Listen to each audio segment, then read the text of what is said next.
18 April سن 1993 کو صدر غلام اسحاق خان کی جانب سے اپنی حکومت برطرف کیے جانے پر نواز شریف کا مزاحمتی چہرہ پہلی مرتبہ تب سامنے آیا جب انہوں نے قوم سے خطاب میں واشگاف الفاظ میں اعلان کیا کہ میں ڈکٹیشن نہیں لوں گا۔ اس کے بعد اگرچہ 26 مئی کو سپریم کورٹ نے ان کی حکومت بحال کر دی، تاہم اپوزیشن اور فوجی اسٹیبلشمنٹ کے دباؤ کے نتیجے میں 18 جولائی کو نواز شریف مجبوراً مستعفی ہو گئے، لیکن army chief general Abdul Waheed Kakar کے فارمولے کے مطابق ان کے ساتھ صدر غلام اسحاق خان کو بھی گھر جانا پڑا۔ یوں نواز شریف خود تو ڈوبے ہی، لیکن غلام اسحاق خان کو بھی لے ڈوبے۔ صدر غلام اسحاق خان کی جانب سے صدارتی اختیار کے ذریعے آئین کی متنازع شق 58(2)B کے تحت نواز شریف حکومت کی برطرفی کا پروانہ عوام کی اکثریت کے لیے ایک سیاسی دھماکہ تھا، لیکن ملک کے دو بڑوں میں انتہا پر پہنچی ہوئی کشیدگی سے آگاہی رکھنے والے سیاسی حلقوں کے لیے یہ خبر غیر متوقع نہ تھی۔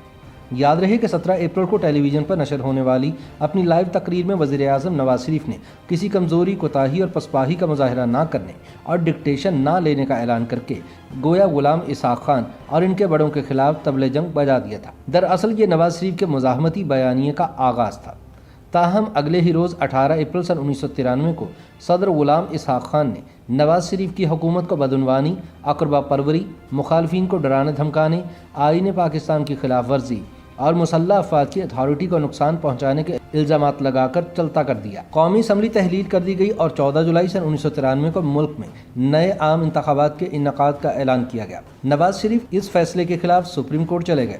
عدالت عظمیٰ نے اگرچہ قومی اسمبلی اور نواز شریف کی کابینہ بحال کرنے کا غیر معمولی قدم اٹھایا، لیکن اس فیصلے کے 1.5 ماہ کے اندر ہی نواز شریف اور صدر غلام اسحاق خان کو اپنے عہدوں سے مستعفی ہونا پڑا تھا۔ یہ دونوں فریقین کے درمیان تصادم اور محاذ آرائی کے انتہا پر پہنچ جانے والے ڈرامے کا ڈراپ سین تھا، جو سپریم کورٹ کے فیصلے کے بعد ایک نئے ڈھنگ سے شروع ہوا تھا۔ تب کے چیف جسٹس نسیم حسن شاہ کی سربراہی میں سپریم کورٹ کے 11 رکنی بینچ نے کیس کی سماعت کی اور 5 ہفتوں بعد 26 مئی کو فیصلہ سناتے ہوئے کہا کہ یہ عدالت صدارتی حکم کو خلاف قانون قرار دیتی ہے۔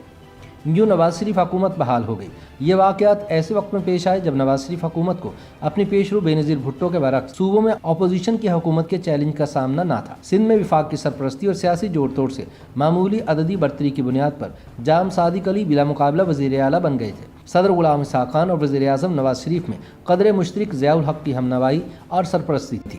ان دونوں کے مشترکہ ماضی اور سیاسی میراث کی تال میل کو خوشگوار ذاتی تعلق اور مثالی سیاسی نظام کا موجب ہونا چاہیے تھا، مگر حکومت سازی کے دوسرے برس سے ہی کھچاؤ اور بدگمانی کے سائے بڑھتے چلے گئے۔ پے در پے ایسے واقعات رونما ہوئے جن کا اختتام سیاسی بحران پر ہوا۔ نواز شریف کی معاشی پالیسیوں کا محور ڈی نیشنلائزیشن، سرمایہ کی آزادانہ نقل و حمل اور غیر ملکی سرمایہ کاری کے لیے موافق ماحول کی فراہمی تھا۔ وہ اپنے افتاد تباہ کے باعث نظم و ضبط کی ادارہ جاتی باریکیوں اور مالیاتی امور کی جکڑ بندیوں کو خاطر میں نہ لاتے تھے۔ دوسری طرف قانونی مشگافیوں میں مشتاق غلام اسحاق خان نے اس روش کو مالیاتی نظم و ضبط کی خلاف ورزی قرار دے کر روک ٹوک شروع کر دی تھی، جس سے طاقت کے دونوں مراکز میں بد اعتمادی اور بد دلی جنم لینے لگی۔ دسمبر سن 1991 میں صدر نے پارلیمنٹ سے خطاب کیا۔ اپوزیشن جماعت پیپلز پارٹی نے اپنی سابقہ حکومت کی برطرفی کے ذمہ دار کو پارلیمنٹ میں خوب آڑے ہاتھوں لیا۔ گو بابا گو کے نعروں میں صدر کے خطاب کے دوران حکومتی اراکین خاموشی سے بیٹھے رہے۔ صدر مملکت کو یہ غیر جانبداری بری طرح کھٹکنے لگی۔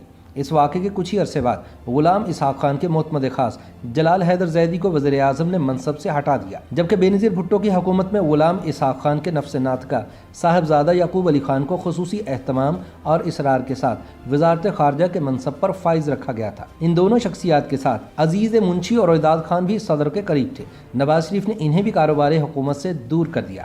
یہی وجہ ہے کہ سن 1993 کے حکومتی بحران کے دنوں میں یہ دونوں شخصیات غلام اسحاق خان کو قانونی اور سیاسی قوت فراہم کرنے میں پیش تھیں، بلکہ رویداد خان نے پیپلز پارٹی اور غلام اسحاق خان کے درمیان تعلقات کی استواری کی مہم کو پروجیکٹ مینہٹن کا نام دیا۔ یہیں سے نواز شریف کا غلام اسحاق خان کی انا سے ٹکراؤ کا آغاز ہوا، جس میں شدت آئندہ صدارتی انتخابات کے بارے میں نواز شریف کے طرز عمل سے پیدا ہوئی۔ سن 1992 کے اواخر میں وزیر اعظم نواز شریف نے کابینہ کے اراکین کو آئندہ صدارتی امیدوار کے بارے میں بحث اور بیانات سے گریز کرنے کی ہدایت کی تھی، لیکن دوسری بار صدارت کے متمنی غلام اسحاق خان کو اس احتیاط اور احتراز میں سازش کی بو آنے لگی۔ نواز شریف کی کابینہ کے ممبر سرتاج عزیز اپنی کتاب